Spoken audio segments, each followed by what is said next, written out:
Welcome back to Window on Wall Street, a program that shares information about delayed food sensitivities. Sensitivities that may cause symptoms like migraine headaches, chronic fatigue, stress, digestive issues such as IBS, and even ADD, ADHD, just to mention a few. I'm Lauren Koenig, your host, and in today's program, we'll be taking questions from patients who have invested in an immunobloodprint, a simple blood test that identifies foods which could be the cause of many symptoms. My guest today is Jeffrey Zavik, author of the very popular book, Toxic Food Syndrome, and the founder of Immuno Laboratories, the world's most respected source for accurate delayed food allergy test results. Welcome, Jeffrey. Thank you. Jeffrey, would you tell us about the difference between allergies and delayed food allergies? Yes, actually, in fact, the word allergy is oftentimes used and misused and it means many different things to people. But there's two fields or types of allergy. The immediate type allergy, which often people know about, that is the one that shuts off your throat or sends you to the hospital, or somebody eating shellfish, or the child sends you to anaphylactic shock. Exactly, okay. Or sends a child into a whole fit on an airplane eating peanuts that the flight attendant had handed out, things of that nature. We all know about the immediate type. And by the way, less than 10% of the population is believed to have these immediate type reactions. It's not very much. Not really, but a much larger percentage of people have delayed food allergy or food intolerance or food sensitivity. Sometimes the mainstream of medicine doesn't like to talk about delayed reactions as allergy, but it's all a matter of terminology. The fact is, many people that don't have an immediate reaction to a food will have a delayed reaction to a food, and that's what we are measuring with these blood prints. How long can it be delayed for? That's a great question. This is the shocker, because it can be 2, 3, or 4 days. Wow. So having eaten all these different meals over a period of several days, it's impossible to think back to, well, what was it? And that's one of the problems. But like somebody might eat food today, wake up tomorrow morning stiff and sore, not having worked out or done anything, and wondering, why are my muscles so sore? It's that type of effect that people might have. That's unbelievable. Now, what I don't understand is, it can get really frustrating to try to take away these foods and guess what you are allergic to. Virtually impossible. Now, not with the immediate type, obviously, because you know what you're reacting to. Mm-hmm. Same with environmentals. You breathe something in, you know it affected you. With the delayed type of reactions, it's very difficult to determine. Just think about one meal where you sit down to a dinner where there's sauces on the food, there's fish or meat or something as a main dish, there's salad, there's a dressing that has, a dozen different things in it. Very, very difficult to determine, which is why you must really get tested. And the blood print is the easiest way, the most efficient way. A small amount of blood put into the laboratory test will show you which foods are in harmony with your system and which ones are causing a toxic or poisonous effect that's causing or aggravating some of these chronic nagging conditions. Now let's take a call. Hi, this is Joe from Kalamazoo, Michigan. I've tested positive for a number of foods, and I've been careful to avoid them, but my weakness is a tendency to binge. Any advice you can give me to stay on the program and not give in? That's a great question. I think we all experience that from time to time. I had an interesting experience because I had that myself in my own experience. And my wife looked at me and said, "You're not hungry, you're thirsty." And I was like, "Yeah, right." Well, you know what? Oftentimes, a small amount of water will actually reduce or eliminate the craving feeling that you have for food.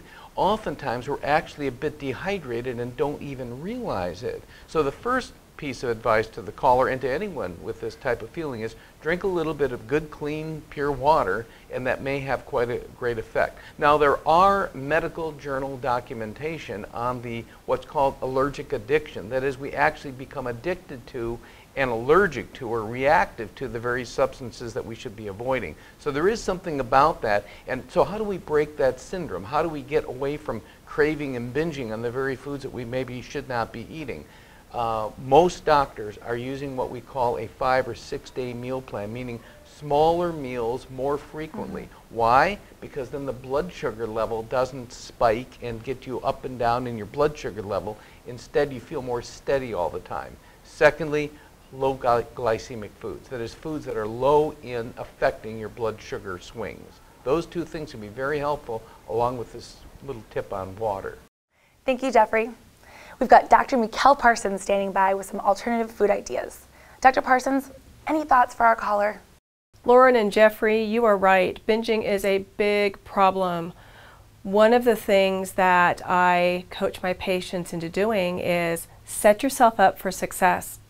If you know that there's going to be that addictive tendency as you're transitioning off of your sensitivities, one of the things I have my patients do is don't invite the enemy into your house. You can't eat what's not there. So if you know, gosh darn it, that chocolate is going to be calling your name, whispering, harassing you, get it out of the house. It's all about replacement, not deprivation. So when you are pulling something out of your diet, find something to replace it that might give you satisfaction so you don't feel deprived. Because as soon as we take something away, what do? We want it. We want it now and we want it bad. And we won't stop until we get it. So think about setting yourself up by not having those foods easily accessible. And this is particularly important with children. Kids have cravings just like adults do, and for some of these kids, that craving is as strong as any drug addiction. Now, these kids are smart.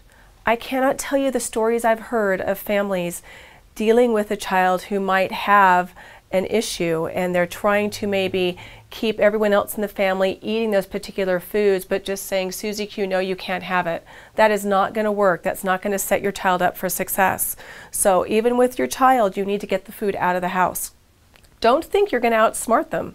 These kids know, and they could read you like a book.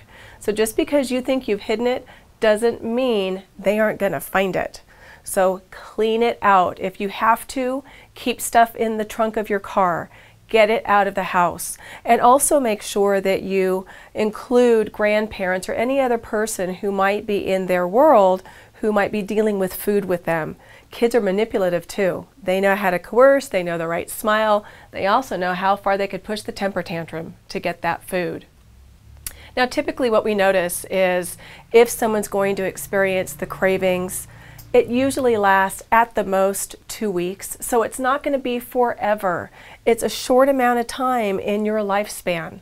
So what I say is attack it as if you were fighting an enemy and don't cave in. Not everyone goes through it, so that's the good news. Most people don't. There's just a small percentage of people that might. The other thing is make sure that it's a true allergy or sensitivity issue. So you don't want to take something out of the diet that they may not be sensitive to, which is the beauty of doing testing. It takes away the guesswork. So set yourself up for success. Don't bring in the enemy. Don't compromise and think that you can outsmart your children. They're always going to be one step ahead of you. Treat these cravings as if you were an alcoholic and you had to cut it off. You wouldn't continue to bartend if alcohol was an issue for you. So be really protective over this next time frame. Don't be hard on yourself, but don't make a foolish decision based on a weakness due to a food. Thanks, Dr. Parsons, and to you, Jeffrey Zavik. We'll continue with Window on Wall Street after the break, but may I encourage those of you watching who may have a family member, friend, coworker experiencing similar health issues to forward this video to them. And if you haven't had your immunoblood please learn more and get yourself tested. I did. Remember, there's a hidden link between what you eat and how you feel. I'm Lauren Koenig, and we'll be right back.